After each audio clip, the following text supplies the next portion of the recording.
नमस्कार। मैं महिमा आपको सुनाने जा रही हूँ कथा सम्राट मुंशी प्रेमचंद जी की कहानी घर जमाई। तो आइए सुनते हैं। हरिधन जेठ की दोपहरी में ऊख में पानी देकर आया और बाहर बैठा रहा। घर में से धुआं उठता नजर आता था। छन छन की आवाज़ भी आ रही थी। उसके दोनों साले उसके बाद आए और घर में चले गए। दोनों साले के लड़के भी आए और उसी तरह अंदर दाखिल हो गए, पर हरिधन अंदर न जा सका। इधर 1 महीने से उसके साथ यहाँ जो बर्ताव हो रहा था और विशेषकर कल उसे जैसी फटकार सुननी पड़ी थी, वह उसके पाँव में बेड़ियाँ सी डाले हुए था।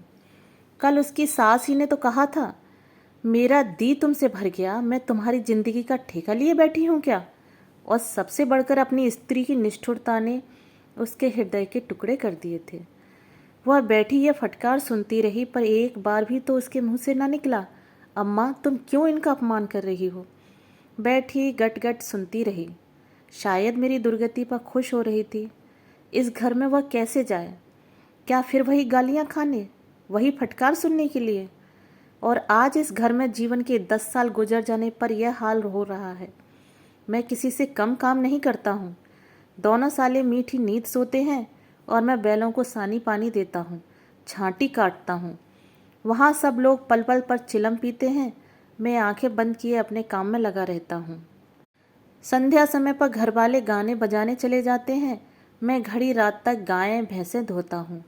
उसका यह पुरस्कार मिल रहा है कि कोई खाने को भी नहीं पूछता, उल्टे और गालियाँ मिलती हैं। उसकी स्त्री घर से डोल लेकर निकली और बोली, जरा कुएं से पानी खींच लो, 1 बूंद पानी नहीं है।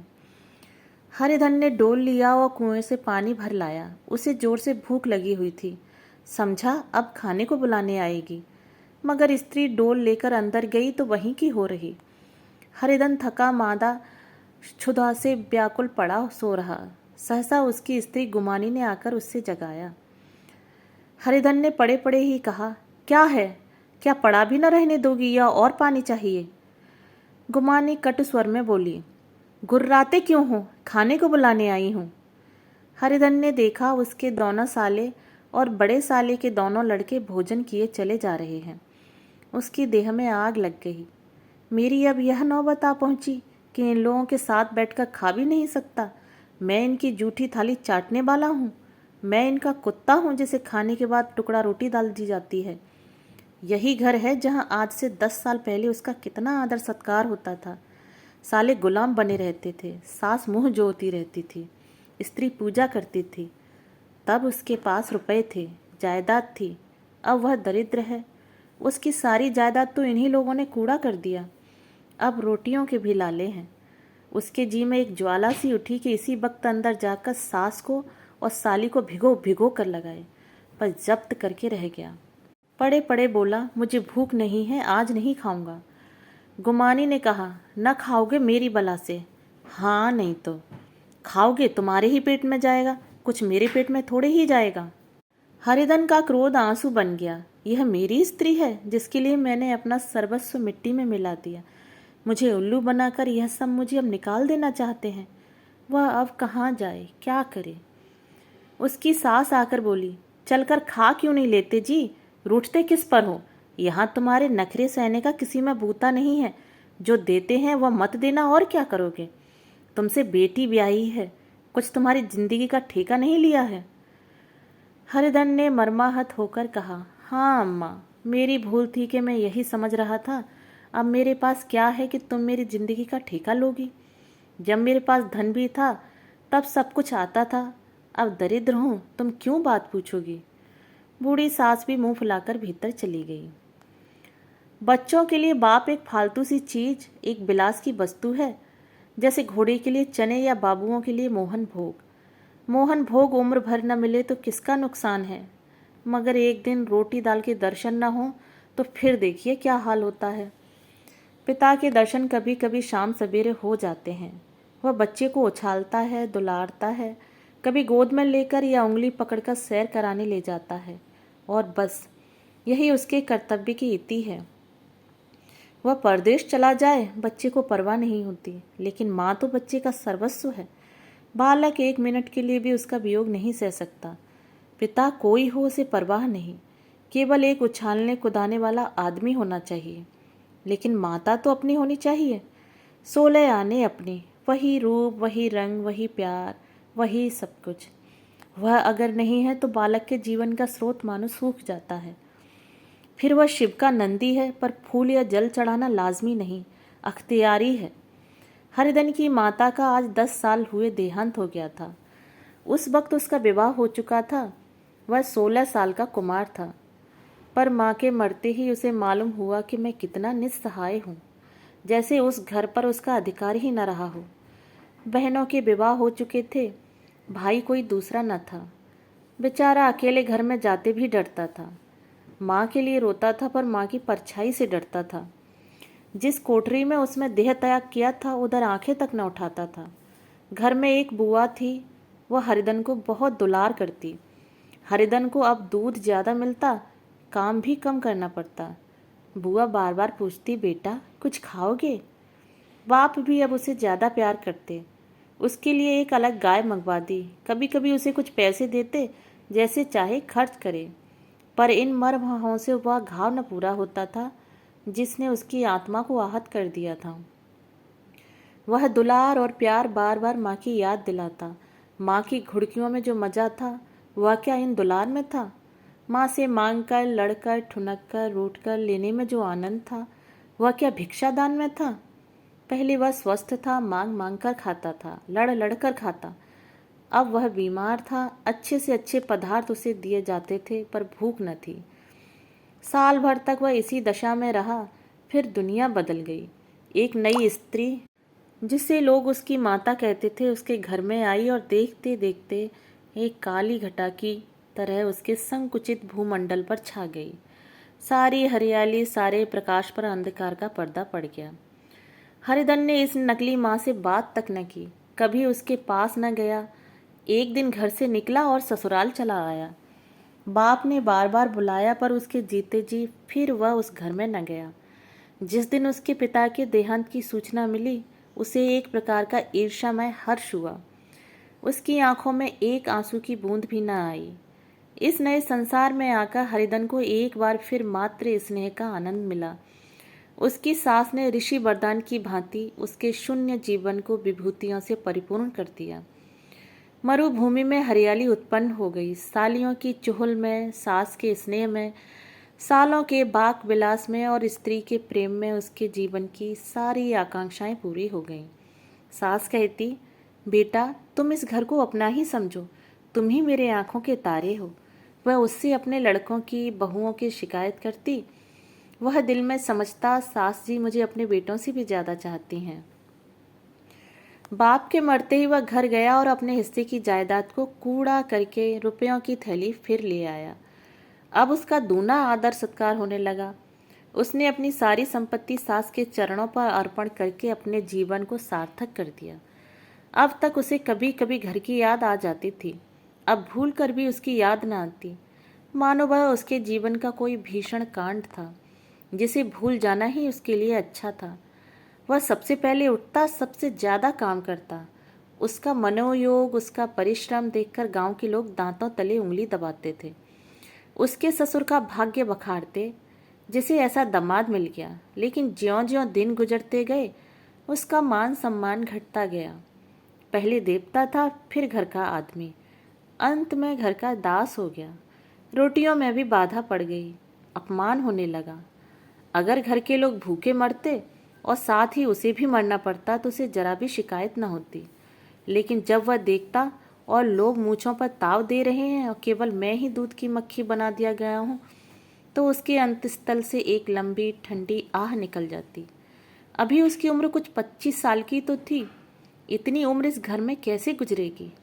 और तो और उसकी स्त्री ने भी आंखें फेर ली। यह उस विपत्ति का सबसे क्रूर दृश्य था। हरिधन को उधर भूखा प्यासा चिंता दाह में जल रहा था, इधर घर में सास जी और दोनों सालों में बातें हो रही थीं। गुमानी भी हाँ में हाँ मिलाती जाती थी। बड़े साले ने कहा, हम लोगों की बराबरी करते हैं, यह नहीं समझते कि किसी ने उसकी जिंदगी भर का बीड़ा थोड़े ही लिया है। 10 साल हो गए, इतने दिनों में क्या 2-3 हज़ार रुपये न हड़प गए होंगे। छोटे साले ने कहा, मजूर हो तो आदमी घुड़के भी डांटे भी, अब इनसे क्या कहें, न जाने इनसे कब पिंड छूटेगा भी या नहीं। अपने दिल में समझते होंगे मैंने 2,000 रुपये नहीं दिए हैं, यह नहीं समझते कि उनके 2,000 रुपये कब के उड़ चुके हैं। 1.25 सेर तो 1 जून को चाहिए। सास गंभीर भाव में बोली, बड़ी भारी खुराक है। गुमानी माता के सिर से जूं निकाल रही थी, सुलगते हुए हृदय से बोली, निकम्मे आदमी को खाने के सिवा और काम ही क्या रहता है। बड़े खाने की कोई बात नहीं, जिसको जितनी भूख हो उतना खाए, लेकिन कुछ पैदा करना चाहिए। यह नहीं समझते कि पहुनई में किसी के दिन कटे हैं। छोटे मैं तो एक दिन कहूँगा, अब आप अपनी राह लीजिए, अपना कर्जा नहीं खाया है। गुमानी घरवालों की ऐसी बातें सुनकर अपने पति से द्वेष करने लगी थी। अगर वह बाहर से 4 पैसे लाता तो इस घर में उसका कितना मान सम्मान होता, वह भी रानी बनकर रहती। न जाने क्यों कहीं बाहर जाकर कमाते उसकी नानी मरती है। गुमानी की मनोवृत्तियां अभी तक बिल्कुल बालपन की सी थीं। उसका अपना कोई घर न था, उसी घर का हित अहित उसके लिए भी प्रधान था। वह भी उन्हीं शब्दों से विचार करती, इस समस्या को उन्हीं की आंखों से देखती जैसे उसके घर वाले देखते थे। सच तो है, 2,000 रुपये में क्या किसी को मोल ले लेंगे। 10 साल में 2,000 रुपये होते ही क्या हैं। 200 ही तो साल भर के हुए, क्या 2 आदमी साल भर में 200 रुपये भी ना खाएंगे। फिर कपड़े लत्ते दूध घी सब कुछ तो है। 10 साल हो गए, एक पीतल का छल्ला नहीं बना। घर से निकलते तो जैसे इनके प्राण निकलते हैं। जानते हैं जैसे पहले पूजा होती थी वैसे ही जन्म भर होती रहेगी। यह नहीं सोचते कि पहले और बात थी और अब और बात है। बहू ही पहले ससुराल जाती है तो उसका कितना महात्म होता है। उसके डोली से उतरते ही बाजे बजते हैं, गांव मोहल्ले की औरतें उसका मुंह देखने आती हैं और रुपए देती हैं। महीनों उसे घर भर में अच्छा खाने को मिलता है, अच्छा पहनने को, कोई काम नहीं लिया जाता। लेकिन 6 महीने बाद कोई उसकी बात भी नहीं पूछता, वह घर भर की लौंडी हो जाती है। उनके घर में मेरी तो वही गति होगी, फिर काहे को रोना। जो यह कहो कि मैं तो काम करता हूँ तो तुम्हारी भूल है। मजूर और बात है, उसे आदमी डांटता भी है, मारता भी है, जब चाहता है रखता है, जब जी चाहता है निकाल देता है, कसकर काम लेता है। यह नहीं कि जब जी में आया कुछ काम किया, जब जी में आया पढ़कर सो रहे। हरिधन भी पड़ा अंदर ही अंदर सुलग रहा था कि दोनों साले बाहर आए और बड़े साहब बोले, भैया उठो, तीसरा पहर ढल गया, कब तक सोते रहोगे, सारा खेत पड़ा है।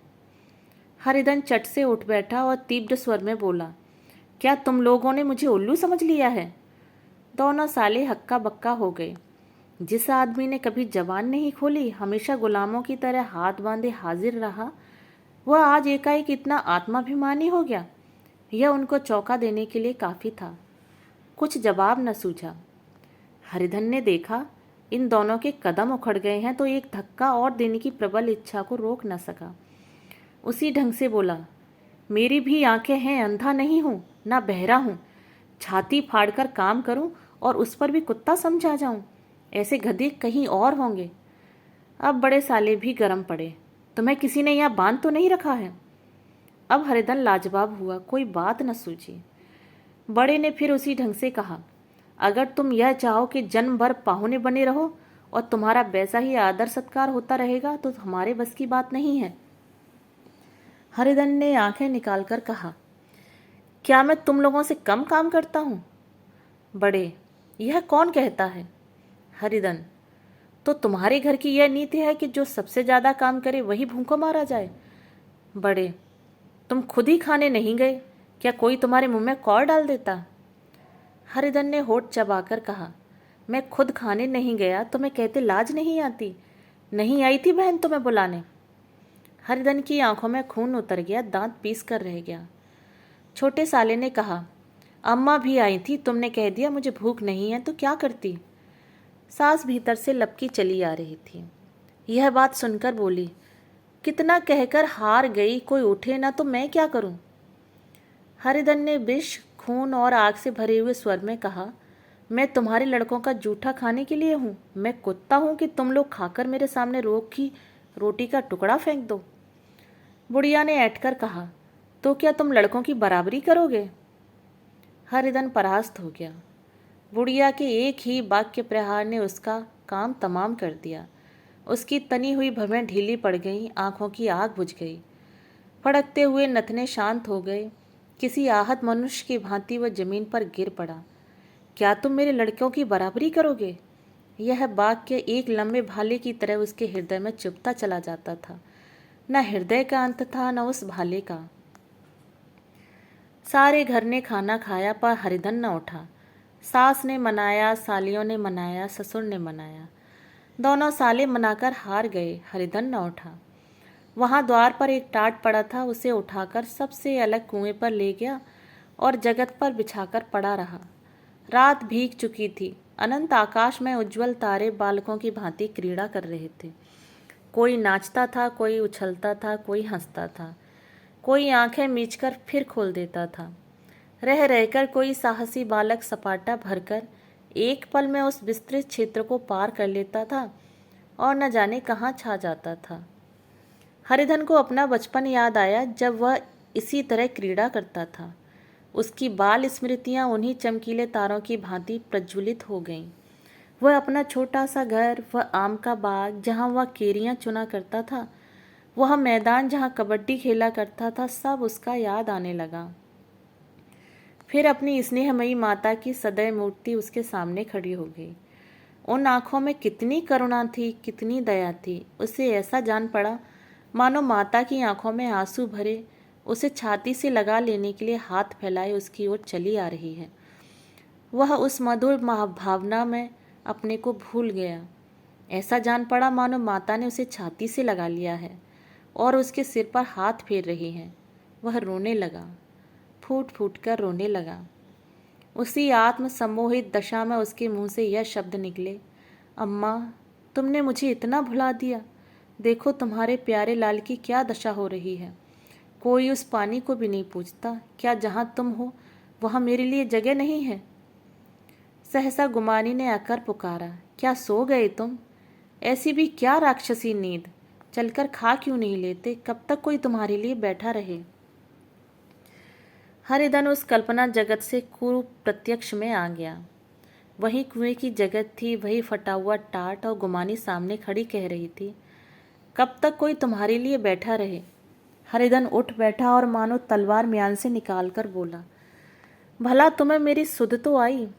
मैंने कह तो दिया था मुझे भूख नहीं है। गुमानी, तो कितने दिन तक नहीं खाओगे?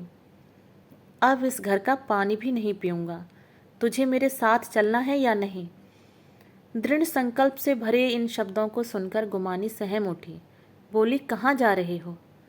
हरिधन ने मानो नशे में कहा, तुझे इससे क्या मतलब? मेरे साथ चलेगी या नहीं? फिर मेरे पीछे से ना कहने कि मुझसे कहा नहीं। गुमानी आपत्ति के भाव से बोली, तुम बताते क्यों नहीं कहाँ जा रहे हो? तू मेरे साथ चलेगी या नहीं? जब तक बता न दोगे मैं नहीं जाऊंगी।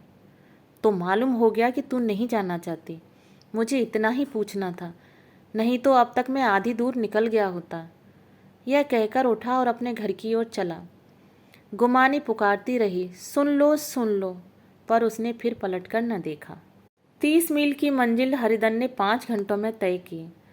जब वह अपने गांव की अमराइयों के सामने पहुंचा तो उसकी मातृभावना उषा की सुनहरी गोद में खेल रही थी।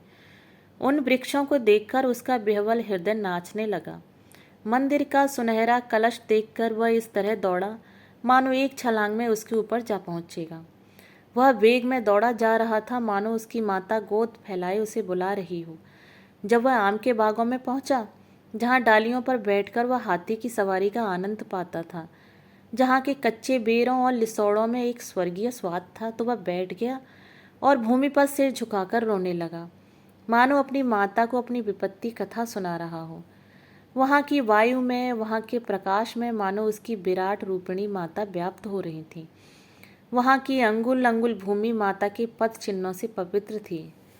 माता के स्नेह में डूबे हुए शब्द अभी तक मानो आकाश में गूंज रहे थे। इस वायु और इस आकाश में जाने कौन सी संजीवनी थी जिसने उसके शौकार्त हृदय को फिर बालोत्साह से भर दिया। वह एक पेड़ पर चढ़ गया और उधर से आम तोड़ तोड़ कर खाने लगा।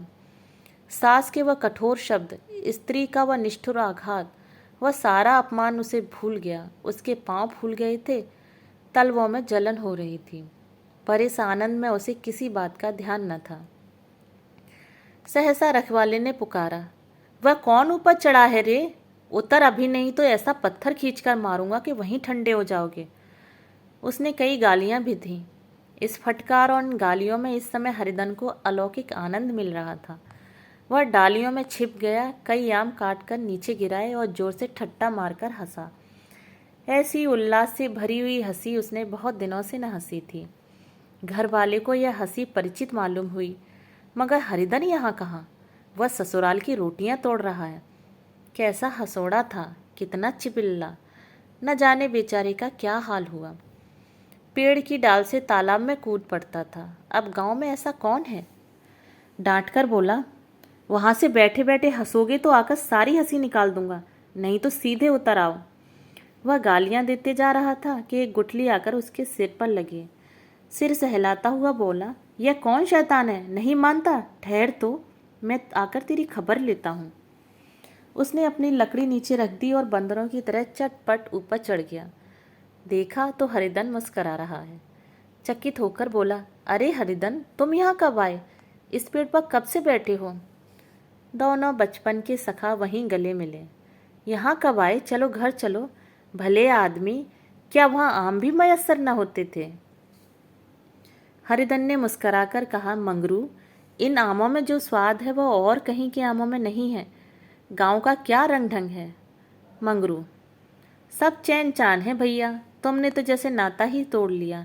इस तरह कोई अपना गांव घर छोड़ देता है? जब से तुम्हारे दादा मरे सारी गृहस्थी चौपट हो गई। 2 छोटे छोटे लड़के हैं, उनके लिए क्या होता है? हरिधन, अब उस गृहस्थी से क्या वास्ता भाई, मैं तो अपना ले दे चुका। मजूरी तो मिलेगी ना? तुम्हारी गैया ही चरा दिया करूँगा, मुझे खाने को दे देना। मंगरू ने अविश्वास के भाव से कहा, अरे भैया, कैसी बातें करते हो? तुम्हारे लिए जान हाजिर है। क्या ससुराल में अब न रहोगे? कोई चिंता नहीं, पहले तो तुम्हारा घर ही है, उसे संभालो। छोटे छोटे बच्चे हैं, उनको पालो। तुम नई अम्मा से नाहक डरते थे, बड़ी सीधी है बेचारी। बस अपनी माँ समझो, तुम्हें पाकर तो निहाल हो जाएगी। अच्छा, घरवाली भी तो लाओगे? हरिधन, उसका अब मुंह न देखूंगा, मेरे लिए वह मर गई। मगरू, तो दूसरी सगाई हो जाएगी। अब की ऐसी मेहरिया ला दूंगा कि उसके पैर धो धोकर पियोगे, लेकिन कहीं पहली भी आ गई तो? हरिधन, वह न आएगी।